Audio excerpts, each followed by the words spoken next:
go from there. Here we go.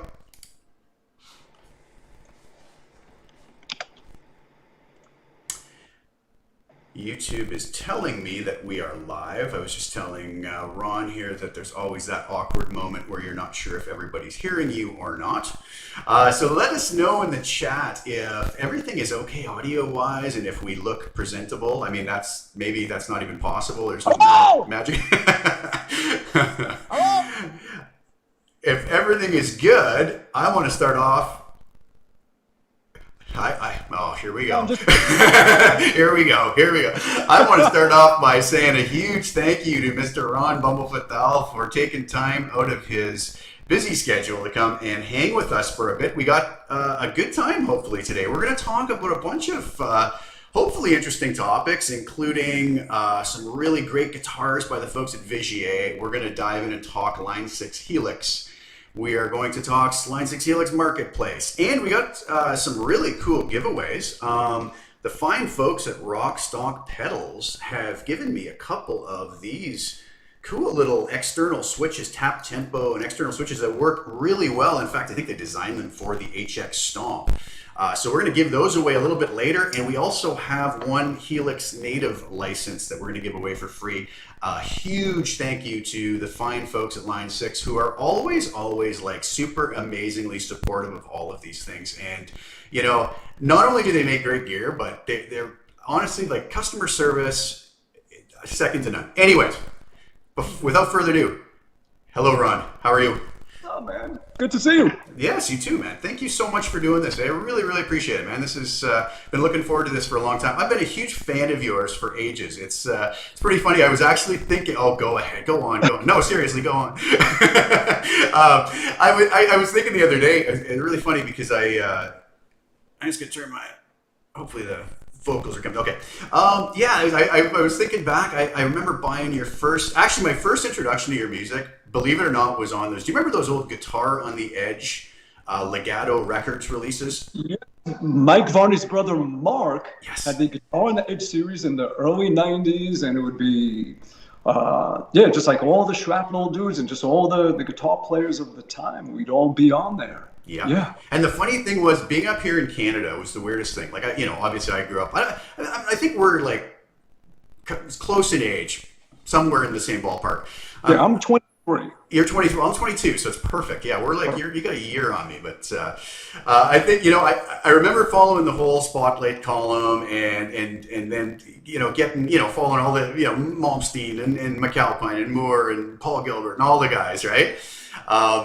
And then I remember your name came up, and I got these Guitar on the Edge albums. Was one of the tunes the Duck Shuffle? What was the Shuck Duffle? The Shuck Duffle, that's what it was. Yes. And I was just blown away by your stuff, and I ended up getting your. I still have my original CD, the original pressing of the Adventures of Bumblefoot, which is just mind blowing. Anybody who doesn't have any of Ron's solo music, go get it now. Normal, Abnormal, Hermit. You name it, like the Adventures of Bumblefoot. This stuff is earth-shatteringly amazing stuff. It really is. Let's see if I remember that one. Where's my pick? Where's my pick?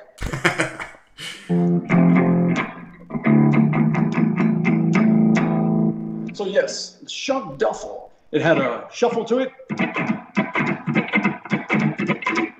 and it was in G. It had it was like a mixture of Lydian and Mixolydian. It had the sharp 4, and it had the flat 7.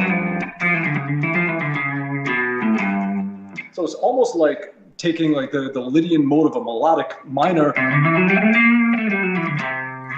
but then I would lift the 2, so it's 1 sharp 2 3, sharp 4 5, 6 flat 7. So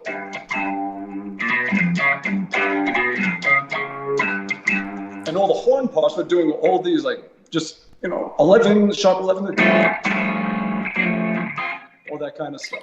So it was very big band, but off. Very off. And I got to tell you, that's what I think really made it stand out to me versus, all the other sort of, I hate to use the word shredders of the day, because it really wasn't shredding at all. It was just really incredible musicality.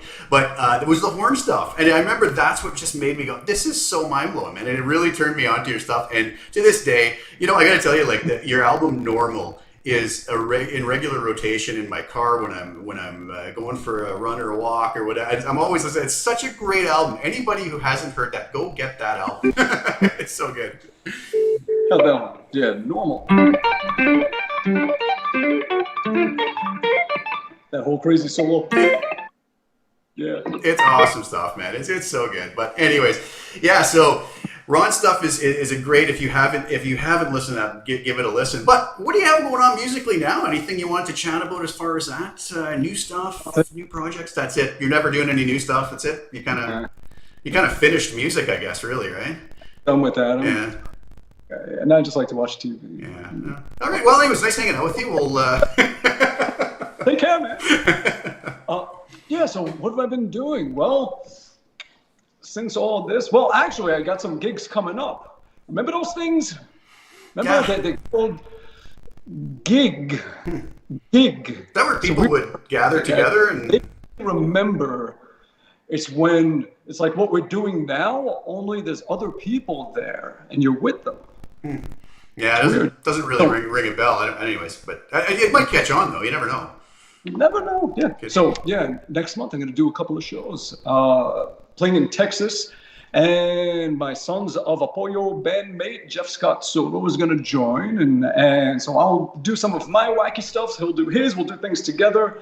What I like to do for these one-man show kind of things is whoever the opening band is, at the end of the night, jam together, work out a couple of songs, and then after my set, have them come back on and we all play some songs together with the opener. I love doing that.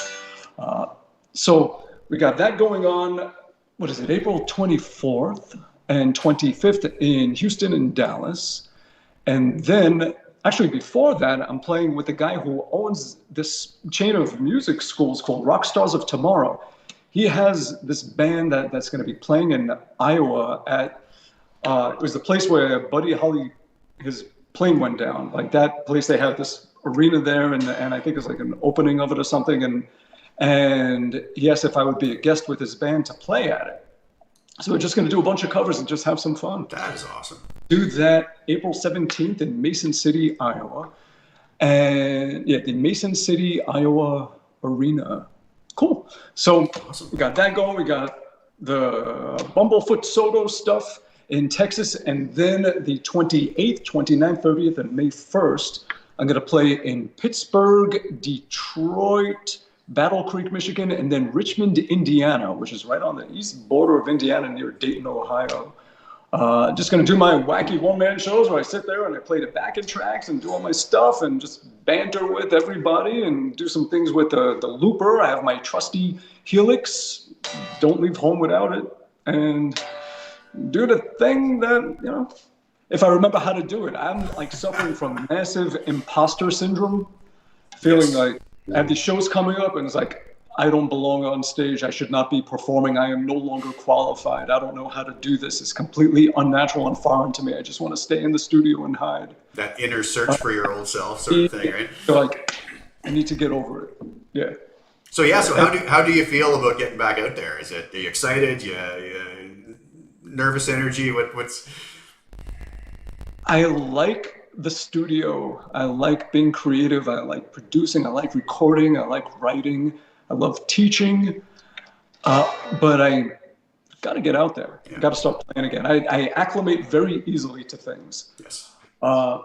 So when I'm on the road, all I want to do is be on the road and live out of a suitcase and just keep doing it and doing it and doing it and doing it. And then when I'm home, I'm like, what the hell was I doing? That's not any kind of life.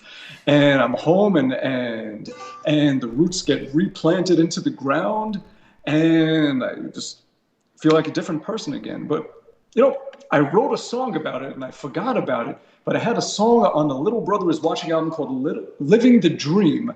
Yes, and I know it. for lyrics in that song that really, there's like one line that just summed it up so well, about being on the plane, like take off as who I am and land as who I need to be. Yeah. Yeah.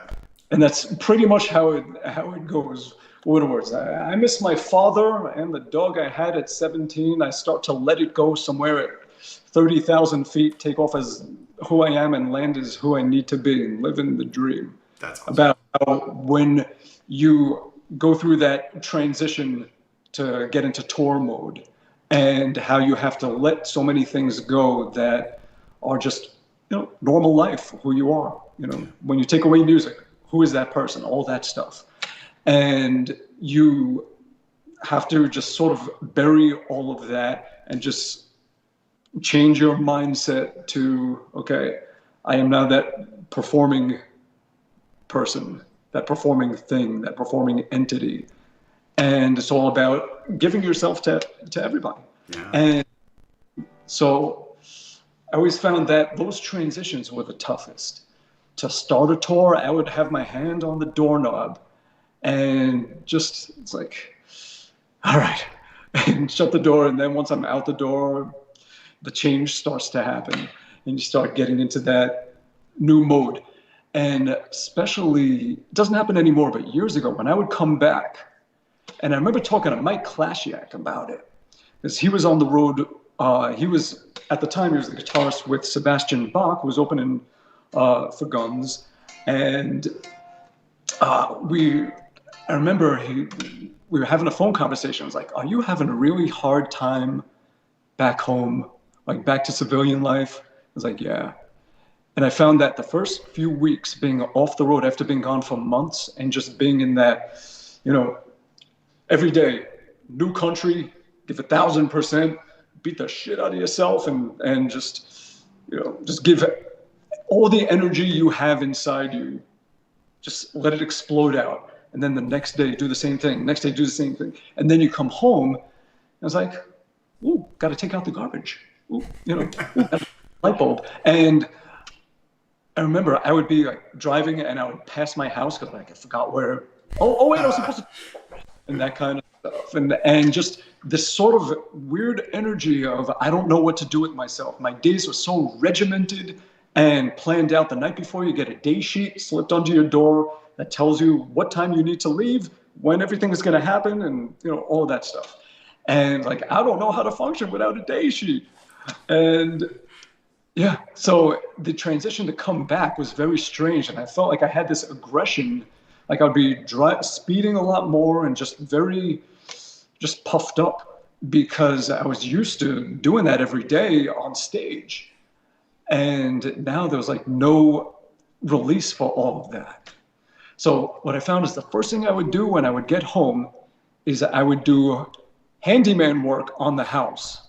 I remember one tour I got home and I ripped up the ceiling in the living room and one of the walls and rewired one of the light switches and one of the outlets and put in all this recessed lighting. And then I went upstairs and I put in a new faucet and sink in one of the bathrooms and then a new faucet and like just all stuff like that.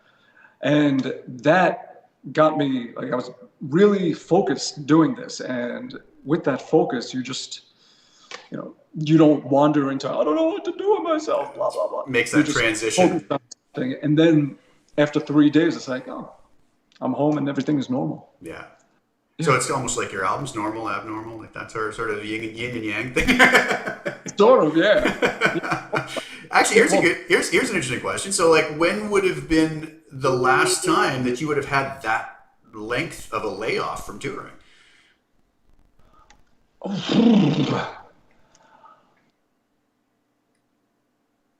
Trying to think back. 2008, 2011. I think it was 2011. Wow.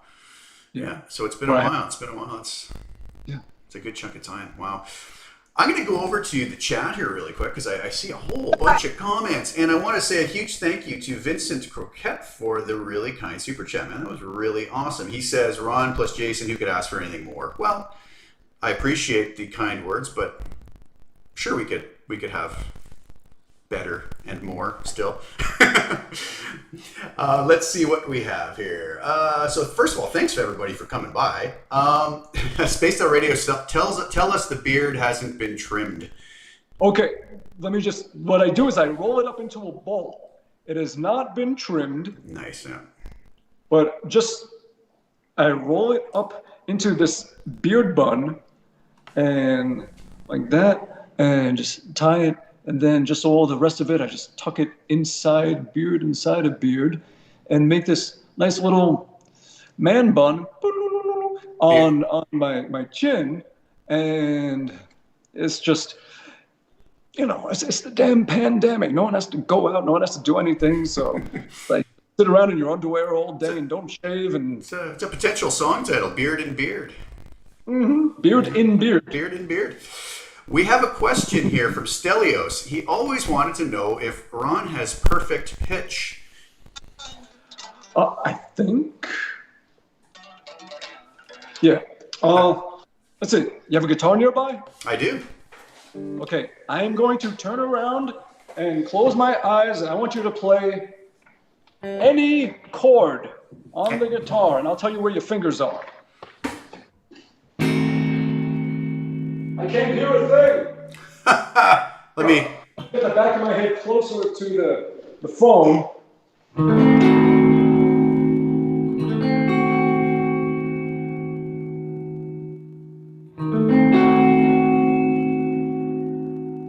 Shoot.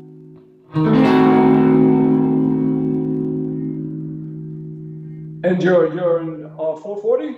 I believe I am.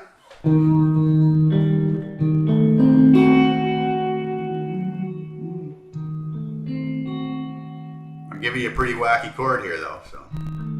Well, not really. I mean, you give me an A diminished, but I'm just trying to figure out. Use tens, not nines, right? I use tens. What brand of battery is in my? No, I'm just kidding. Well, your second finger is on the 5th string, correct? It is correct. Mm-hmm.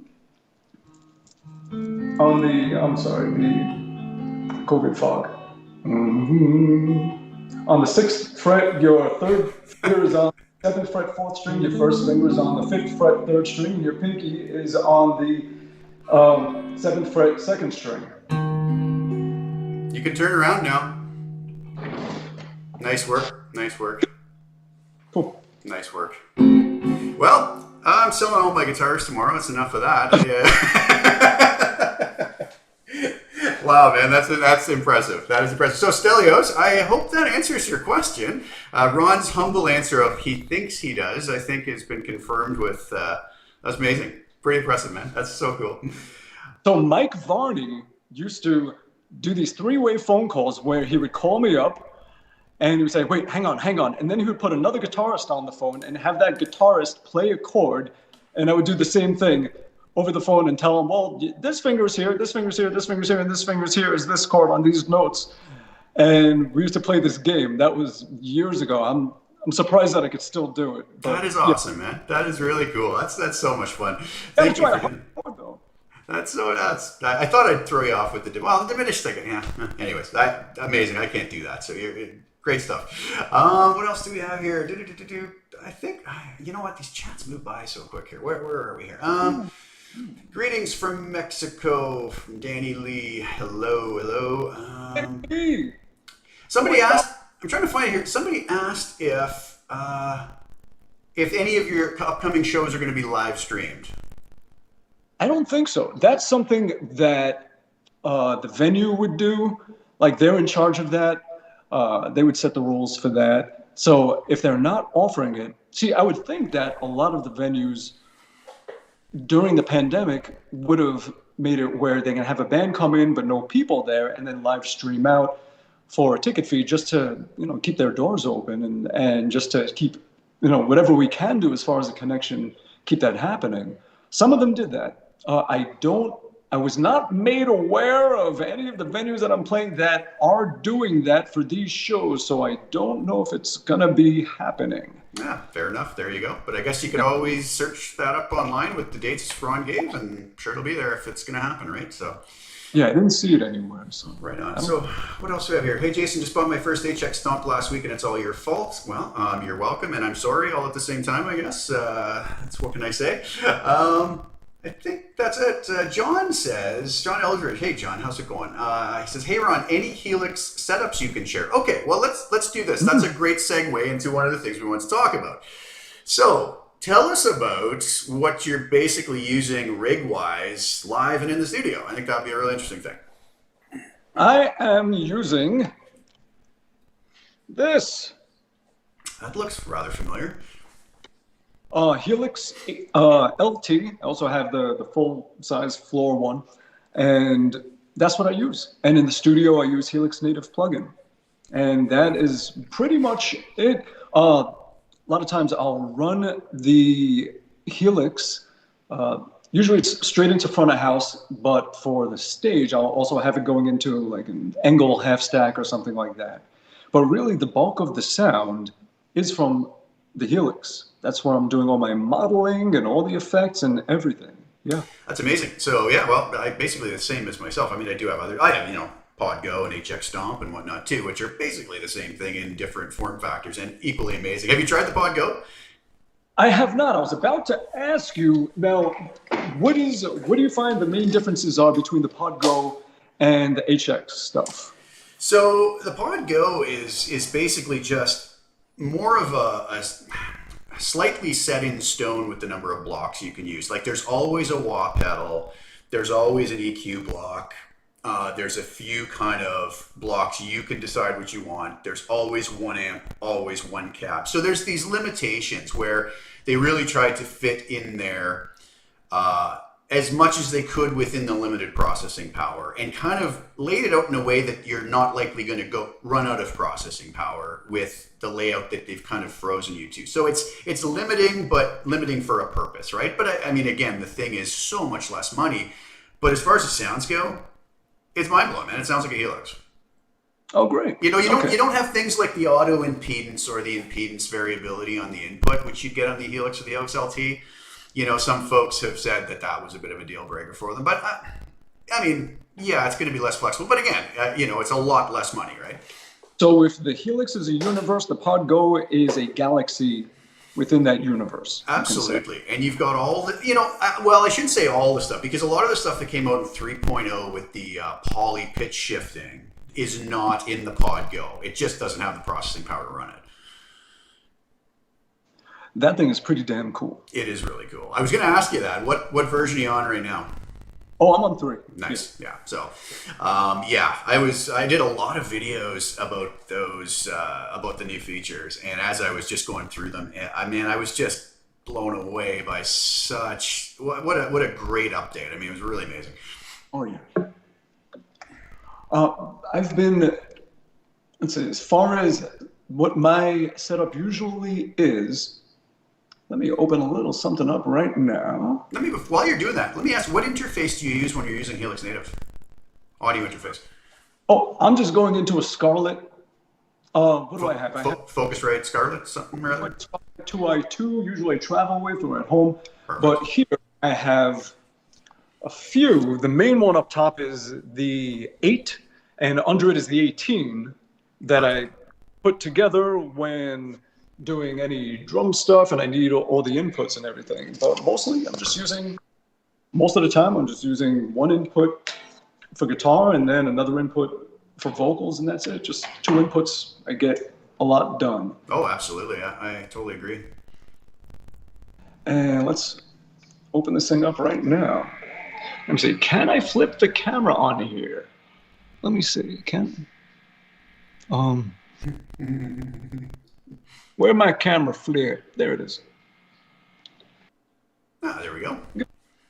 Okay, so here's one of them. Let me get to my main one that I usually use.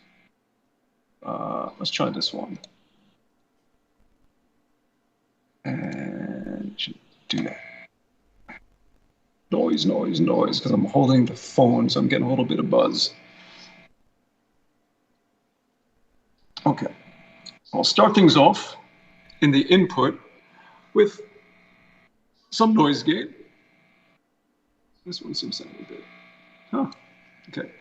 And then, in fact, let me get to like one of the main ones, because I have a few things missing here, but I'll have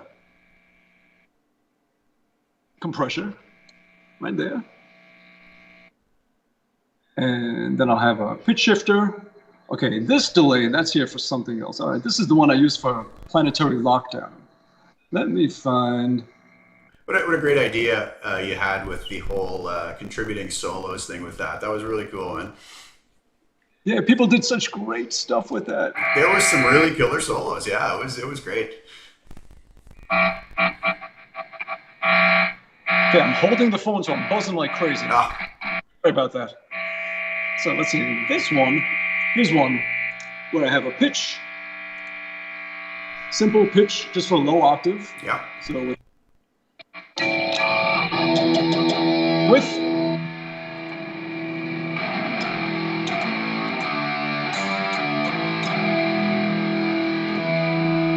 and then to give it a bit of a biting tone, I have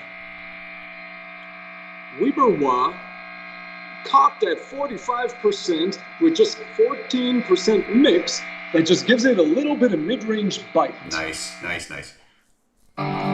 So without it, with it, it just brings out some upper harmonic frequencies in the mids. And then, and this is like my metal setup. Then I'm using a Stupor OD, which really makes a big difference. Without it, the amp is very organic sounding. With it, because that metal chunk, chunk, chunk, chunk, chunk. Yeah. And then just keep some type of inconsistency. I have a script mod phase, just at 12%, so that the reaction to the playing, or to it as I'm playing, keeps changing and it's never the same. Without it, it's very consistent. But by putting this here, it creates a little bit of imperfection. You don't hear the phase very much, but what happens is as you're bending and things like that, some of the overtones are going to be different depending on where you are in the slope of that phase. That's very cool. Good idea. Great idea. So all these little things just to try and subtly make the sound less consistent and more real. And you know, tricks like that are just amazing because sometimes a little really does go a long, long way, right? And it instead of treating things like it's sort of first day with a new toy, just really subtle little embellishments, added up through a preset can really make a big difference. Then I have a chorus, which I usually don't use a chorus, but I have one very subtly, which helps with rhythm stuff. And the reason I'm using it is because I'm using the double take at just about the very end of the chain to just create the feeling like there's two guitars hard left and right going, and the chorus kind of helps with that split a little more. Nice. So amp-wise, what I'm doing is I'm going off onto a second level here where I have my trusty Engel amp going to 4x12 V30s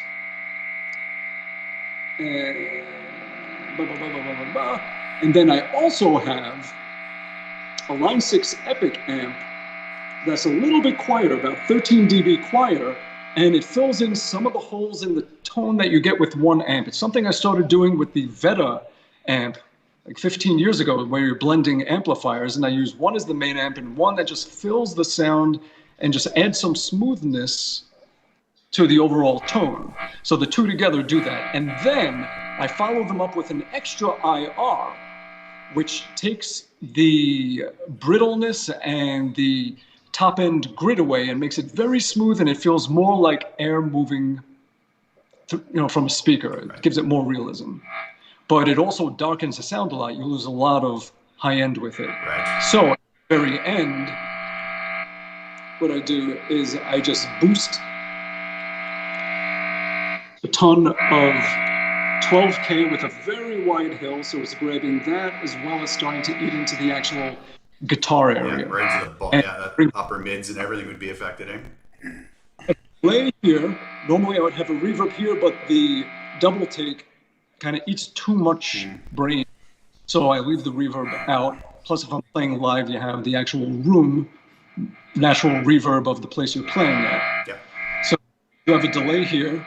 I have another EQ where I'm adding some low end and a little bit of top, but I'm also pulling out 4K, which gets a little bit nasally and a little bit whiny, and it helps dial that back. So that's a lot of what I do with this thing. And let me flip the camera back around. It's awesome, man. That's great. That's a nice overview. Thank you so much. Good. So that is for like the heavier sound.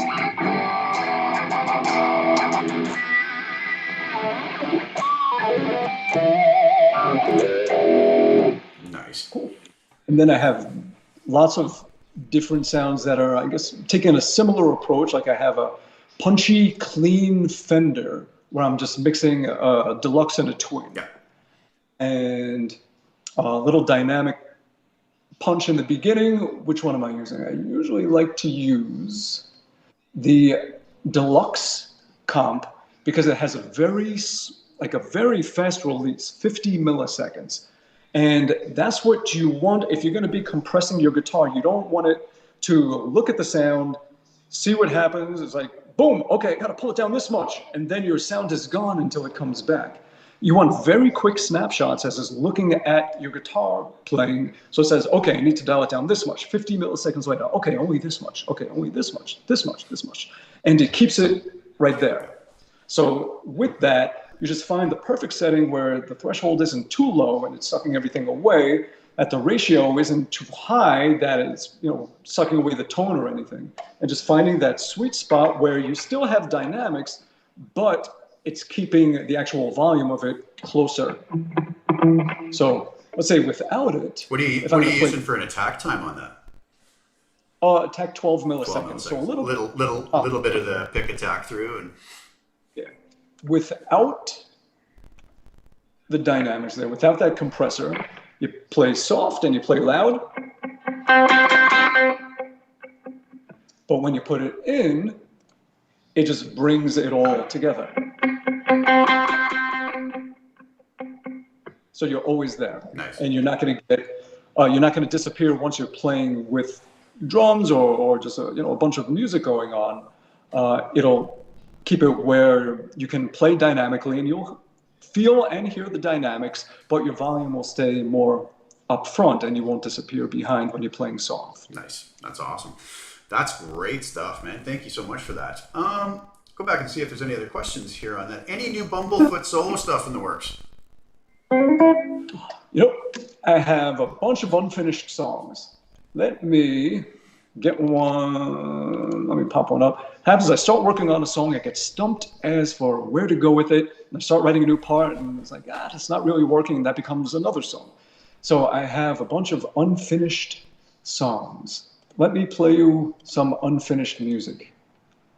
World's premiere, as it were.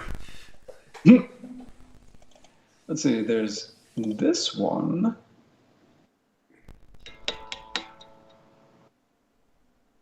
And I've been having a lot of fun using the pitch echoes in Helix, which is where it's a combination of a pitch shifter and a delay. So it reminds me of the old PCM 70s, PCM 42s back in the old rack-mounted gear days 30 years ago. A delay happens, so you hit something, and it goes pop, pop, pop. But you can apply a pitch to that delay where it is going to incrementally move however you set it. So if you move it to be one semitone, suddenly your delay, instead of just going pop, pop, pop, pop, it'll go pop, pop, pop, pop, pop, pop, pop, and go through all the half steps. Eventide had a lot of stuff like that too, did they not? With some of their harmonized stuff. Beautiful, beautiful delays. Great stuff. All right, just loading. Cubase 11. There we go. Okay. In fact, let me show you one thing in this song. It's kind of R2D2-ish. Let me play the guitar part, and then I'll show it to you in context with everything. So here's what it sounds like.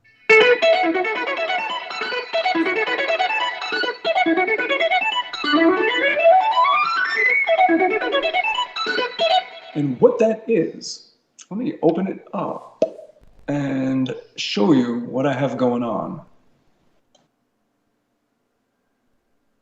I'm using the same kind of idea I did for Planetary Lockdown with that pitch delay, but now I have two of them, one following the other.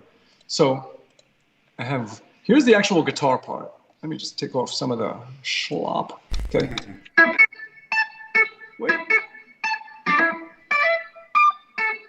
That's all I'm doing. That's it, eh?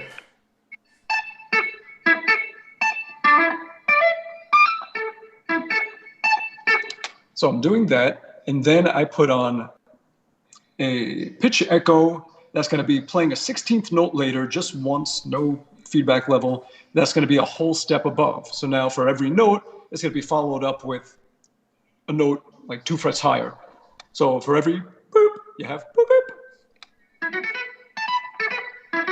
Without it, with it.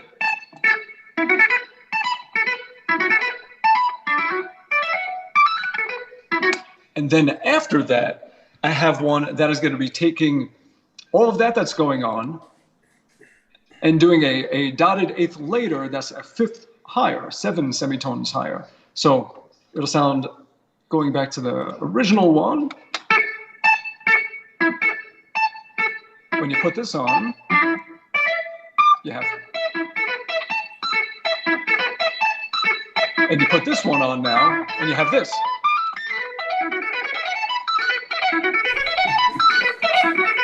And then we add some gunk to make it pretty.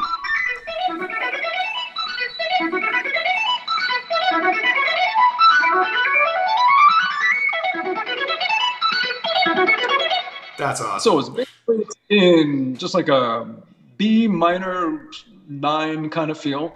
So what I did is I just added some chord changes and just some big heavy stuff in B, G, E minor, G.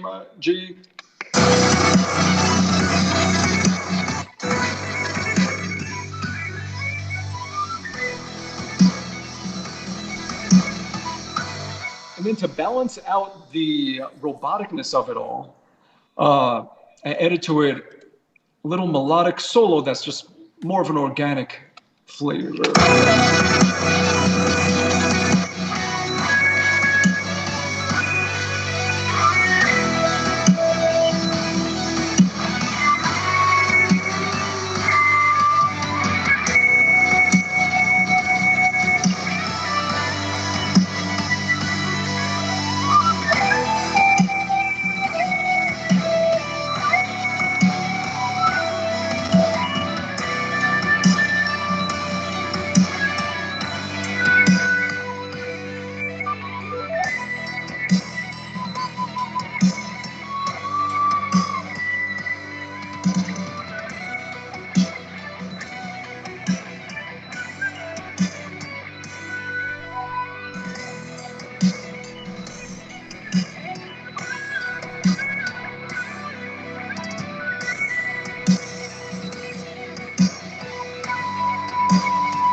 That sounds amazing, man. Really cool and interesting ideas with the pitch echo, man. That is really great stuff.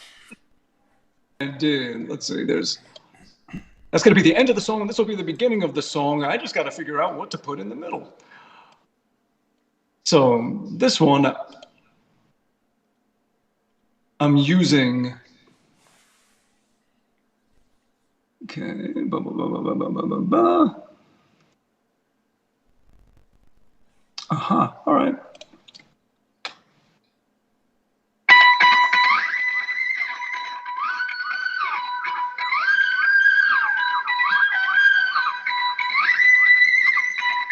And what I'm doing with that is, let me get flip.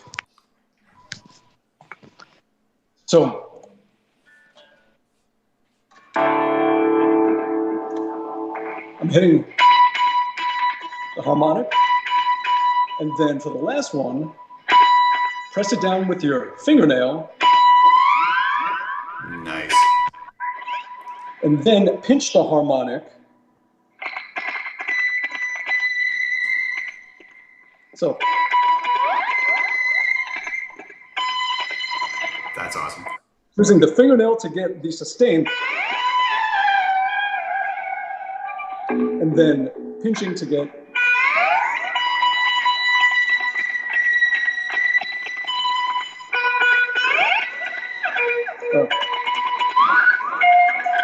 And doing that kind of thing. Actually, I went for that one. Yeah. Oh. So doing that kind of thing with just a bunch of that's awesome delay on there, and then so you have that little theme to start off, and then it gets pretty wacky.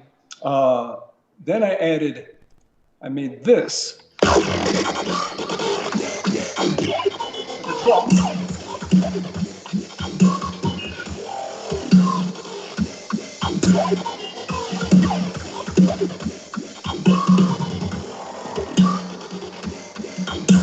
So, and with the guitars and everything, so you have.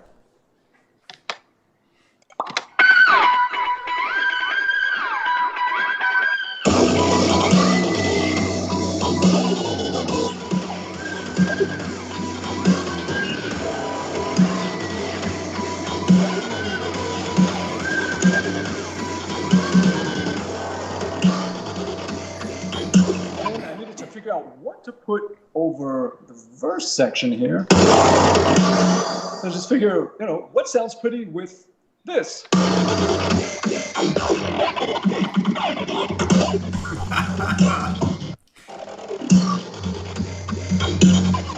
So what I came up with, I tried a lot of different things, and then I found that just sticking to the fretless and doing almost like a,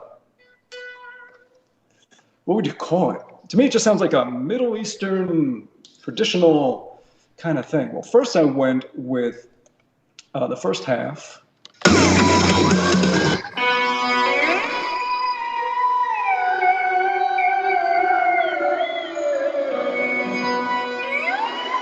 now a lot of that is, I'm using the Helix Reverb, the Plateau. Oh, nice. Which gives this higher octave as it reverberates. It reverbs into a higher octave. Pretty damn cool. Let me move this, and let's hear that again. So you could hear it with and without it. So without.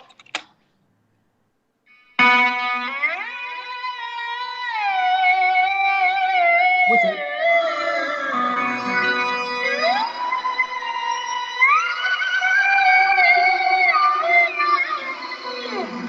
Very cool. So that's amazing. And then the second half does this happy little. And this one I'm using a bit of a 35% of a pitch on there. It's a lot drier, and it sounds very.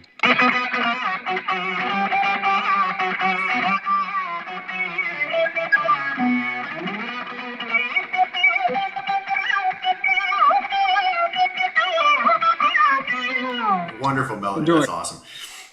Subtle quarter steps in there, and when you put them together, here's what it sounds like now.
Verse and then come up with a whole, let it just go off on its own wacky whatever, and just see where it goes. Very cool ideas, man. That sounds really great. That's nice stuff. Very cool stuff. Feel it. I'm going to come back to the chat for a second to see if we have any other questions. My buddy Johnny Lee stopped by. Hopefully Johnny's still here. How's it going, brother? Does Ron use wet effects before or after the amp on stage? Does he run the same when going into an angle? When I don't do a lot of wet effects before the amp, unless I'm going for a specific sound where I want this unusual, like if you take a reverb and you put it before the preamp of an amp and you're getting all that distortion in the reverb. If you want that effect, then yeah. But normally, most spatial atmospheric delay stuff and reverb is after the amps. And I might have an EQ after the amps as well, just to kind of shape the final sound of it all. Yeah. One thing I use a lot is the either the tilt EQ or the shelf EQs, which I find can really be quick, wonderful ways to mold that sound into something that's going to be really usable. Tilts definitely help get the mud out. You just give it a little whop. Exactly. You know, and it just has that clarity all of a sudden. It sits a little nicer in the mix a lot of times. Somebody asks, we got to know what the scribing with the guitar neck on his desk is. I'm not sure. Oh, the scribble, I guess. You want to see some scribble? Okay, let me show you random stuff. Oh, it says scribe. Okay, gotcha.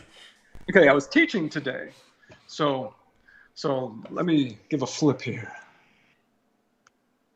So I was talking about building triads and modes and things off the scale, and then again with that on how it's all part of the tree there, and that there, and that there, and what else?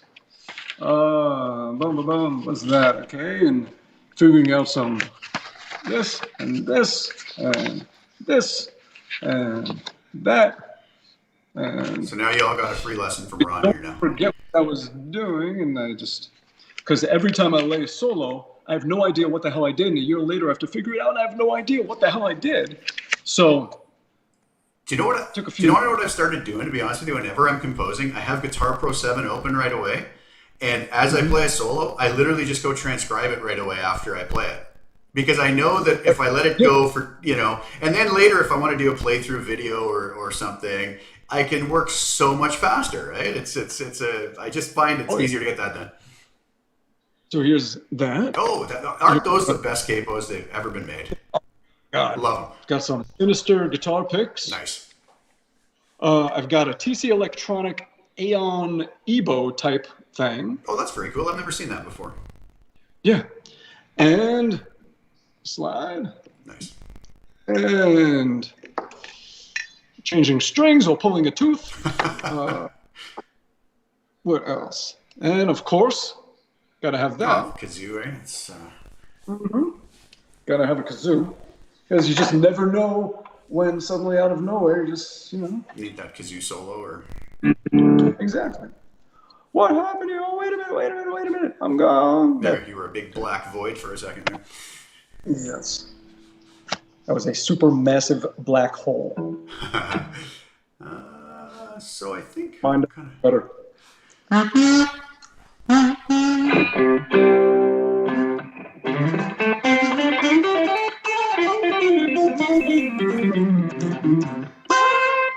That sounds awesome. Nice stuff. Hey, so let's do this. Let's shift gears a little bit. We talked Helix, which we wanted to do. Oh, actually, before we move on from Helix Marketplace. So I have a bunch of stuff on Helix Marketplace. I'm very active on there. Had some great success. But you also recently, in the last, I don't know how many months, we were chatting about this a few months back, I think, when you were about to put them up. Can't remember exactly when the whole last year's kind of just melded into one giant day. Around September, October, we were talking about. I think maybe that's what it was. But so you've got a bunch of stuff. Tell everybody about that because you got some killer presets up there. Oh yeah. So line 6, they have what they call the marketplace, where all the different presets that people make, they make them available there. So I took all my Sons of Apollo stuff from the last album and from songs of mine. Which song?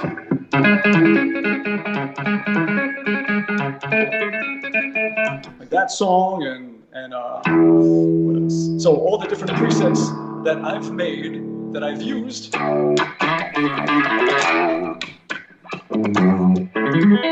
Whoops, screwed up. Haven't played in a while.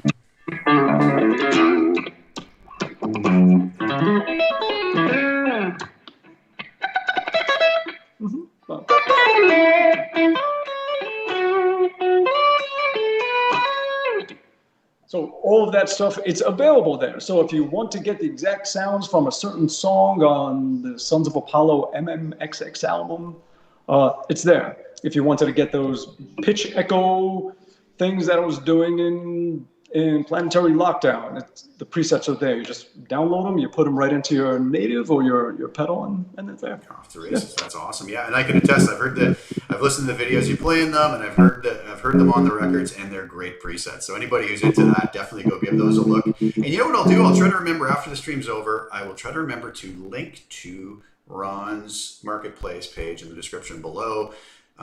So if I forget to do that, somebody send me an email or scream at me or something, and I'll do that so that they can get a nice direct link to. I just played this, and it gave me an instant flashback to the Queensryche Rage for Order album. Oh my goodness, what a great album! Yeah, listen. Walk in the Shadows. Yep. Yeah.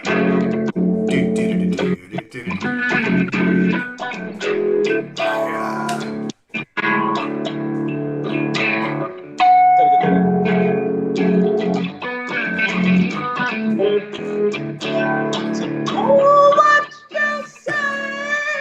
You're through with me. I'm not through with you.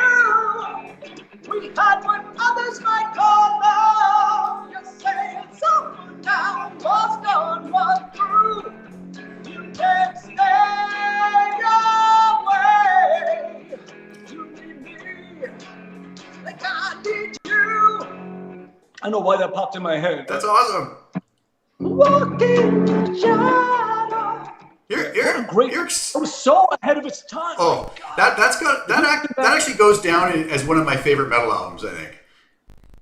It was incredible. They were doing things sonically, even on Warning. Yes. That were not done yet. It was so ahead of its time. Yeah. Like they were truly like Pink Floyd level, not experimentation, but just like moving things forward. That whole album, Surgical Strike and Walk in the Shadows, like just song after song. It's one of those ones you can listen front to end and not get there's no fillers on there. It's a strong outing from front to end. And I gotta say, you're rather brave to attempt the Jeff Tate vocal lines there. That's not for the faint of heart, really.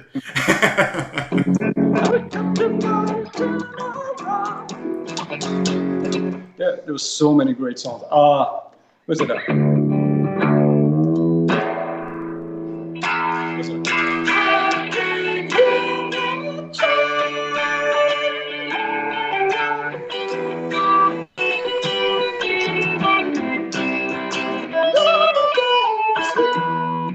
That might be my favorite tune on the album, actually. Newer Gal.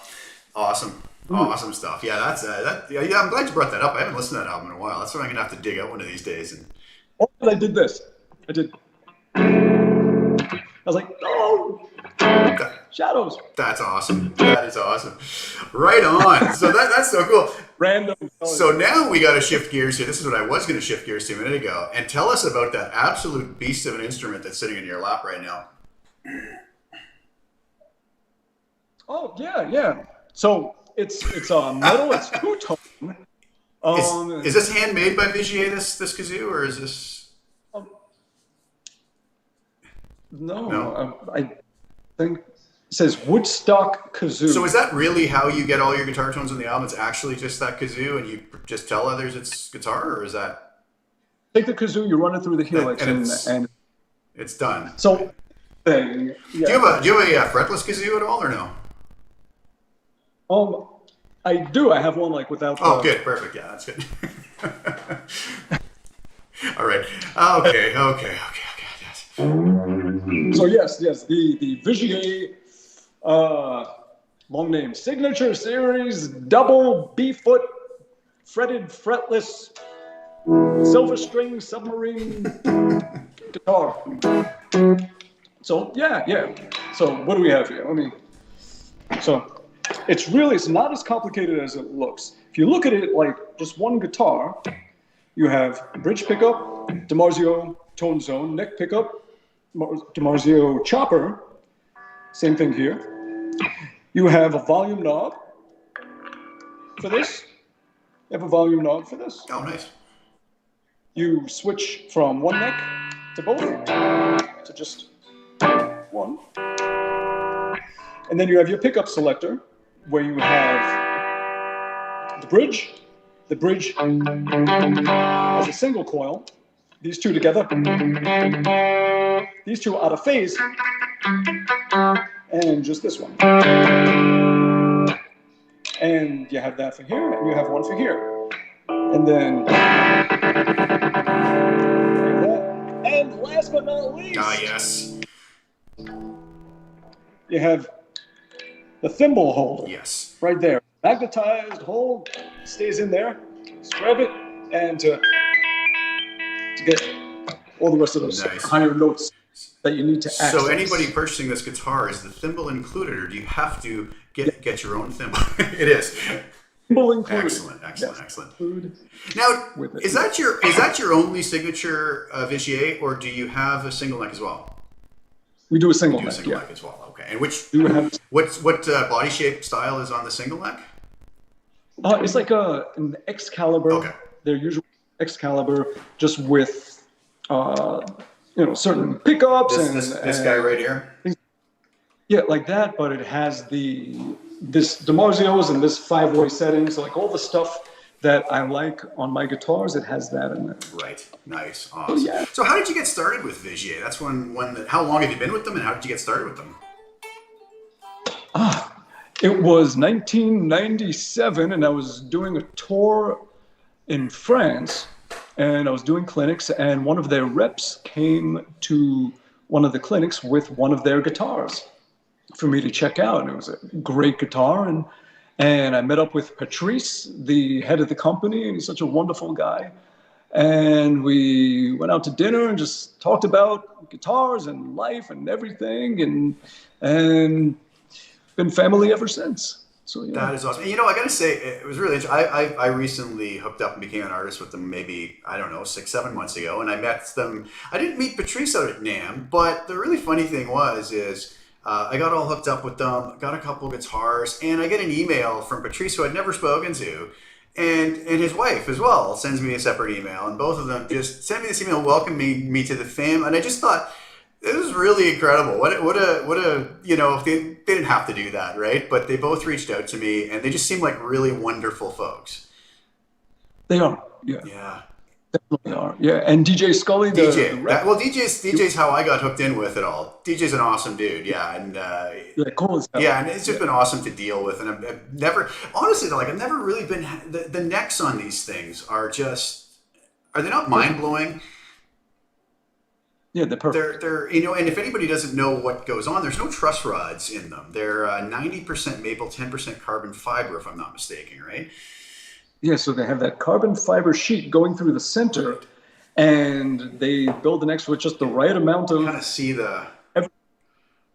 I can see it. See it. This one's kind of bad to show it because it's that velour noir finish. This velour noir finish is just so beautiful too. It's what a sweet finish.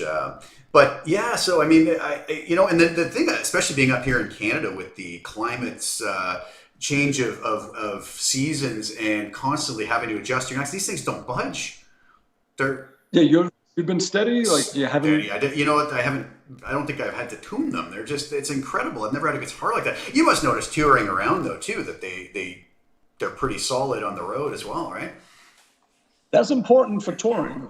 It's like if you're in a cold venue and you're backstage right near the loadout door and it's January and you're freezing, then you get on stage and you have all these hot lights on you. A guitar could definitely change its tuning a lot. Oh, absolutely. So, I just thought about it. This is probably a better one to show that carbon fiber there. So this is the Retro 54, Expert Retro 54, I believe. And this guitar is just, to me, one of the nicest guitars I've ever played.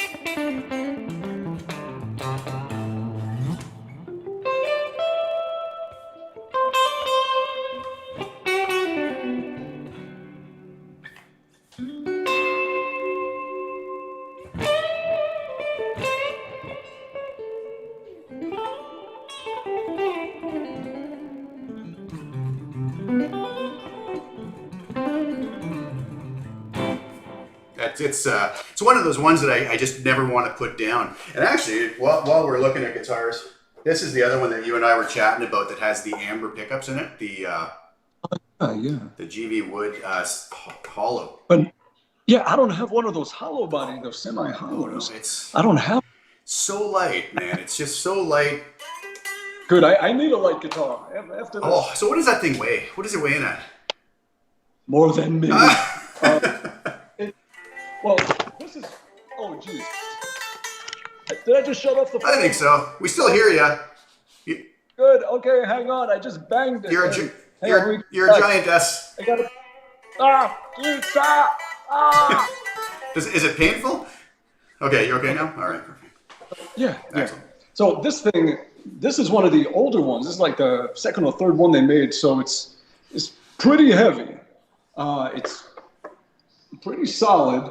And the original ones they were making were a bit neck heavy compared to the ones they have now, where they trimmed down the body, they trimmed down the edges of it, they chambered it a little bit. So when I had my original ones that I would tour with back in 2009 to, I guess pretty much 2009 and 2014, the ones I was using, I had to keep a 5-pound weight on the strap down here to keep it balanced up. And the whole thing, like with everything, it was 35 pounds. Oh my goodness. How does your shoulder feel at the end of the day?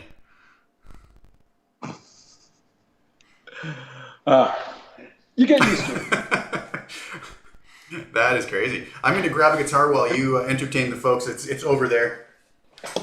The longest show I did that I've ever done where I wore that guitar nonstop, standing up without putting it down, I believe was in Nepal. And it was I played for 5 hours. And yeah, so that was the longest show I did, like standing up with one of those guitars. That's craziness. So then we got the GV. Now, I don't even know what pickups are in here because I think one of my techs had swapped them out with something, and I didn't even know what's in here, but it gets a great sound. Especially with slide and a Fendery, and it just gets a really good. Oh, that does sound sweet, yeah. But just.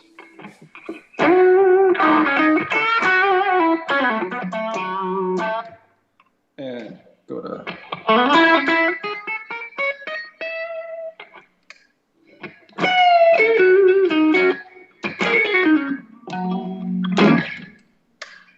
And just every setting on the 5-way is just beautiful. Is your GV Wood kind of like mine, where you can actually coax some beautiful telly style tones out of it?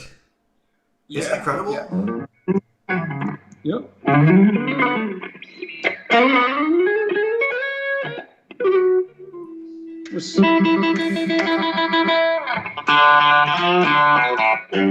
Yeah, it gets that twang.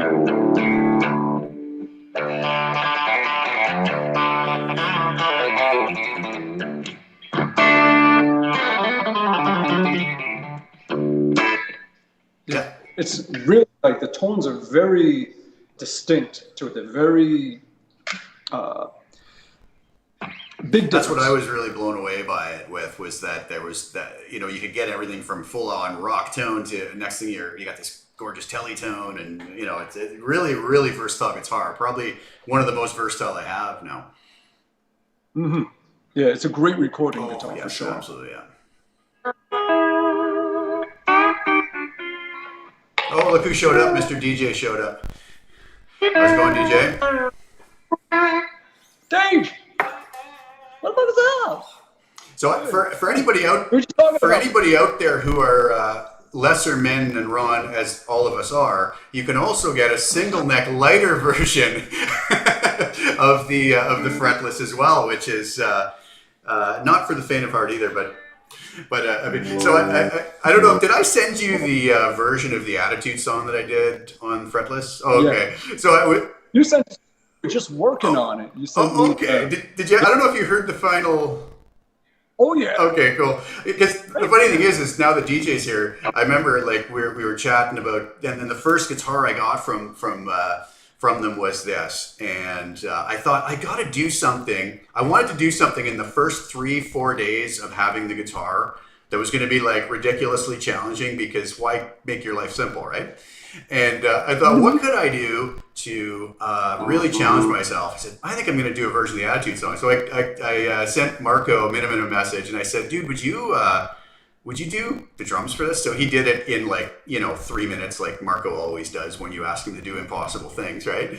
And he sends me back the tracks, and I go, okay, thank you. And then I emailed Tony Levin, and I said, do you have any time? And he says, how about I do that on Chapman stick? So I was like, yeah, that would be kind of cool.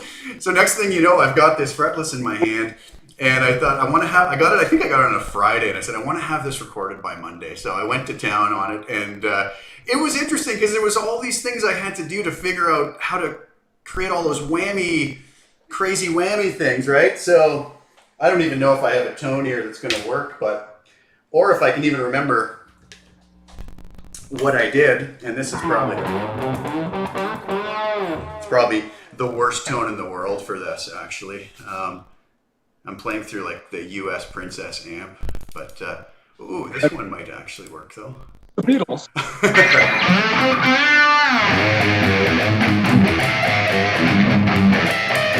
You know that? I can't remember what I did there now. It was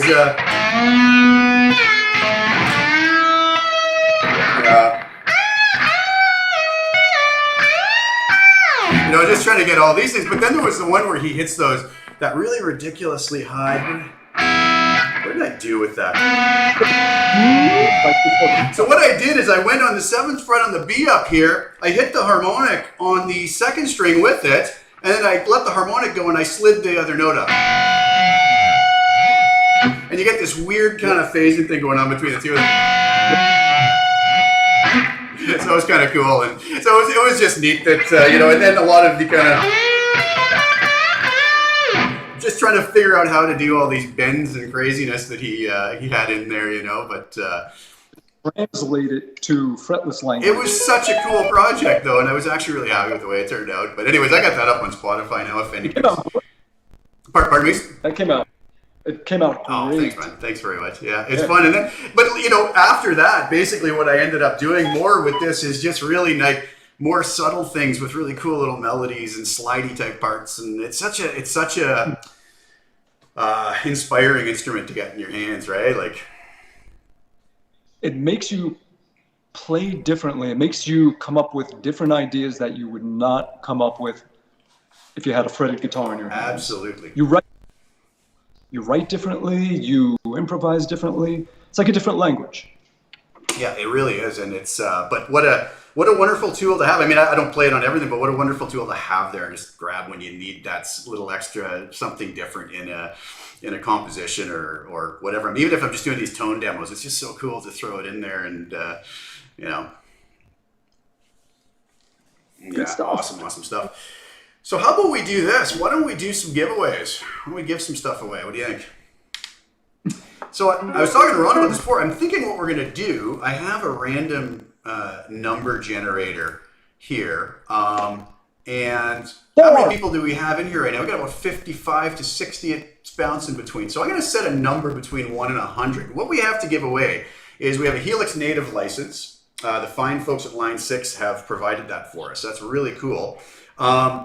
Rockstock Pedal Boys have sent me over a couple external switches that work really well with the HX Stomp.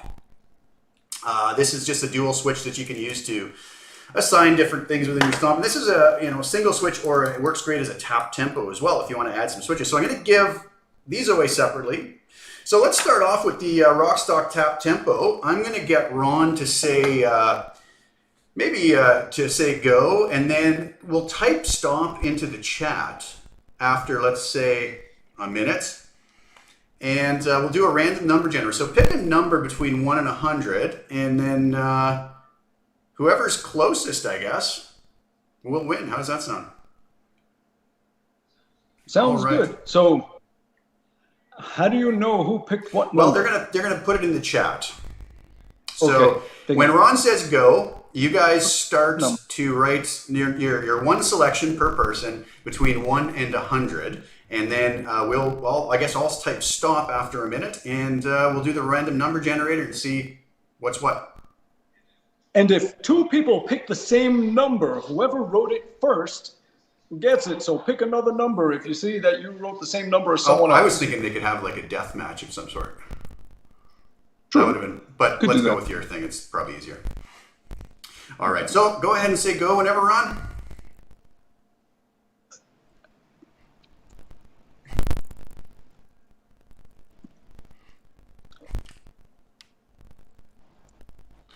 Go. The problem is now we have 2 more of these to go. This is going to take a while. I'll try and go on. It's okay. Why do that? Why?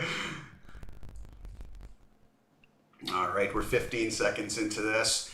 So this is going to be for our, what did I say, the tap tempo switch? I believe. Trying to switch it halfway through. I think we have a winner. It's some fella named Bumblefoot. He's not great at following directions, but he can play a mean guitar. 20 seconds left.